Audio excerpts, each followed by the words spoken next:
నాకు ఇందులో ఒకళ్ళిద్దరు తప్ప ఎక్కువ మంది ఇక్కడ ఉన్న వాళ్ళు కానీ ఇక్కడ కానీ ఎక్కువ శాతం మంది దాదాపు 70-80% మంది నేను 2009లో పార్టీ పెట్టకముందు నాకు నిజంగా విసుగొచ్చి అసలు పొలిటికల్ ప్రాసెస్ మీద వ్యవస్థ మీద కోపం వచ్చి పరిస్థితులు చూసి సామాన్యుడి కష్టాలు చూసి కామన్ మ్యాన్ ప్రొటెక్షన్ ఫోర్స్ అని పెట్టినప్పుడు నాకు చాలా కొద్దిగా అంటే చాలా బలమైన వ్యక్తులు వచ్చారు. అంటే వాళ్ళెవరికి పెద్ద వెనక బ్యాక్గ్రౌండ్స్ లేవు, పెద్ద నోన్ పీపుల్ కాదు. అలాగే నాకు మన వాళ్ళందరూ కలిసిన నాకు ఈ రోజుకి జనసేనకి అండగా ఉంది.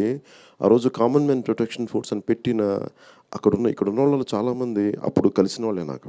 అందుకని దాంట్లో ఒకనొక పెద్దలు రాఘవయ్య గారు కూడా. సో అందుకని వారిని కొద్ది మాటలు మాట్లాడమని.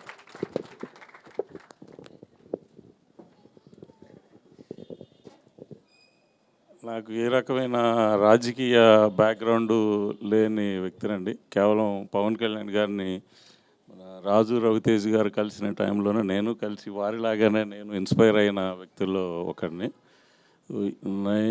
నేను అనేది నిమిత్త మాత్రమే. నాకు పవన్ కళ్యాణ్ గారి పక్కన ఉండటం వల్ల వచ్చిన విజ్ఞత కానీ, వచ్చిన జ్ఞానం కానీ, వచ్చిన వెలుగుగా నేను మీటింగ్లో ఒకటే చెప్తా, ఆయన సూర్యుడు. ఆ సూర్యుడు వెలుగు మన మీద పడినంతసేపు మనం కనపడతాం, మన మీద పడని రోజు మనం కనపడం. సో సాధ్యమైనంత వరకు ఆయన వెలుగులో ఉంటే ఆ వెలుగులోంచి ఆయన తపనేంటి, సొసైటీకి ఏదో చెయ్యాలి, ఈ దేశాన్ని మార్చాలి, ఈ దేశంలో ఒక మంచి ఈ పరిణామాలు రావాలని ఆయన తపన. మనం ఆయన వెలుగులో ఉంటే మనం కూడా కొంత ఆయన చేసే పనుల్లో కొంత భాగం పంచుకునే అదృష్టం మనకు తగ్గుద్ది. సో మనం సాధ్యమైనంత వరకు ఆయన వెలుగులో ఉండటానికి ప్రయత్నం చేద్దాం. వెలుగులో ఉండాలంటే చాలా ఆయనకున్న తపనలో మనకి కొంచెం ఉండాలి. ముందాక రాజు రవితేజ్ గారు చెప్పినట్టు తపన అంటే తపస్సులో మనం భాగం పెంచుకోవాలంటే చాలా చెయ్యాలి. చాలా చేస్తే మనకు అర్హత. సో అందుకని ఆ అర్హత కోసం నేను ఇంకా ప్రయత్నం చేస్తున్నాను. కొంచెం వచ్చింది అనుకుంటున్నాను, ఇంకా రావాలని కోరుకుంటున్నాను. దానికోసం నిరంతరం శ్రమిస్తాను.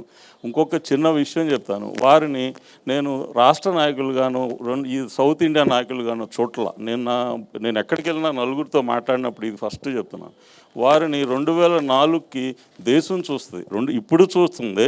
రేపు 2024కి వారిని దేశం పిలుస్తుంది. నేను మోడీ గారు ఎక్కడి నుంచి వచ్చారంటే ఒక రాష్ట్రం నుంచి వచ్చారు, ఒక చిన్న రాష్ట్రం నుంచి, చిన్న స్థాయి నుంచి వచ్చారు. వారికన్నా పెద్ద స్థాయి, పెద్ద ఆలోచన శక్తి. ఆయన విజన్ నాకు తెలుసండి. ఎందుకంటే ఆయన టైం ఇచ్చినప్పుడల్లా మన మహేందర్ రెడ్డి గారు చెప్పినట్టు ప్రతి మాట నేను విని ఆకలింపు చేసుకోవడానికి ప్రయత్నం చేస్తాను.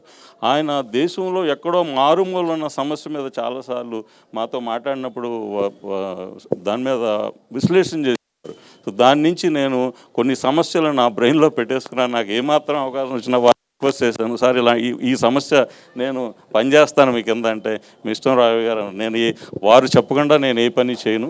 అలాగే నేను ఏ రిక్వెస్ట్ పెట్టినా సార్ నేను ఈ పని చేస్తానంటే మీరు ముందుకెళ్ళండి అన్నారు తప్ప ప్రతిదానికి నాకు ప్రోత్సహించారు. వారికి నేను సర్వదా కృతజ్ఞుడిని. Thank you.